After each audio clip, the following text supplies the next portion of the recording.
to the Managing Drought in the Southern Plains webinar series. I'm Margaret Boone with your briefing for August 2nd, 2013. This information is brought to you by the Southern Climate Impacts Planning Program in association with NOAA, NIDIS, and the National Drought Mitigation Center. So what has changed over the past week? Significant rains across portions of Kansas, Oklahoma, and Arkansas have led to some improvement in those areas, particularly in eastern Oklahoma and eastern Kansas. Unfortunately, there's still a pretty sharp gradient between the haves and the have-nots with regards to rainfall, especially across Kansas. The active monsoon season has led to improvements in drought conditions across parts of western Texas, New Mexico, and Arizona. Drought is beginning to creep back into parts of central and northern Louisiana, where D1 conditions have expanded over the past week.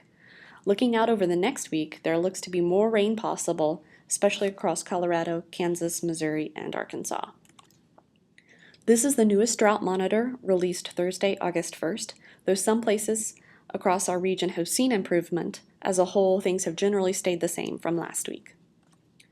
Across our region, the biggest improvements have come across eastern Oklahoma and Arkansas, where some areas received as much as 4 inches of rain over the previous week. Western Texas has also seen some improvement due to the active monsoon season. Across the northern plains, the most improvement is seen across eastern Kansas, as they also received significant rainfall over the previous week. But as mentioned earlier, there is a sharp gradient between those who have received beneficial rains and those who have not, and that is most notably seen across Kansas, especially the central part of Kansas. Further west, we've seen some improvement from rain in New Mexico and Arizona, though drought conditions have expanded in areas further northward in Wyoming and Oregon. And actually, the highest priority wildfire currently in the United States is burning around the Douglas Complex area in southwest Oregon. A closer look at rainfall totals across south central Kansas using a radar estimated rainfall totals from July 30th, so just the rainfall that occurred on July 30th, shows a large area of 2 to 4 inches of rainfall across central and into southeastern Kansas, with radar estimations of over 5 inches possible in some of those areas. The rainfall departures show the recent rainfall across parts of the southern plains. The recent significant rains are visible on the 14-day and to some extent the 60-day area, 60-day across central Kansas and parts of Oklahoma, Texas, and New Mexico. As we go on out to the last 6 months and beyond, the heavy early springtime rainfall across central Oklahoma is still apparent, whereas the overall lack of long-term precipitation still shows across Texas, New Mexico, and further westward. The 5-day outlook indicates another storm system is possible next week with areas of heavy rainfall across portions of Missouri and Kansas. Temperatures across our area are expected to be a few degrees above normal for the next 5 days as well.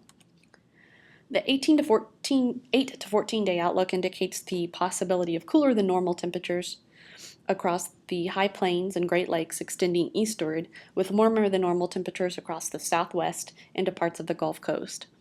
The rainfall outlook shows some probability of above normal rainfall across the Pacific Northwest extending southeastward into the Great Plains and also along the East Coast. The northern Great Lakes and southern Texas appear drier than normal, and this is for the period of Friday, August the 9th through Thursday, August 15th. The CPC 3-month outlook is unchanged from the last briefing, so you'll see it's warmer, expected to be warmer than normal in the western half of the United States, with equal chances of precipitation across much of the U.S. except in the area in the southwest associated with the active monsoon season and across the southeast. The monthly drought outlook issued July 31st and valid for the month of August shows the improvement ongoing across Arizona, New Mexico, and into parts of Colorado and Kansas with the active monsoon season.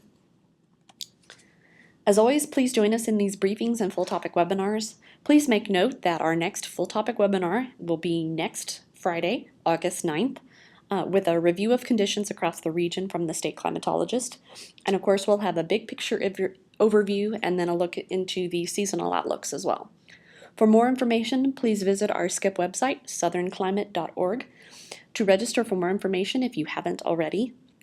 These briefings will be posted on our SCIP YouTube channel as well as our website. You can also like us on Facebook or follow us on Twitter at skip_RISA for more information. We thank you for joining us and have a great weekend.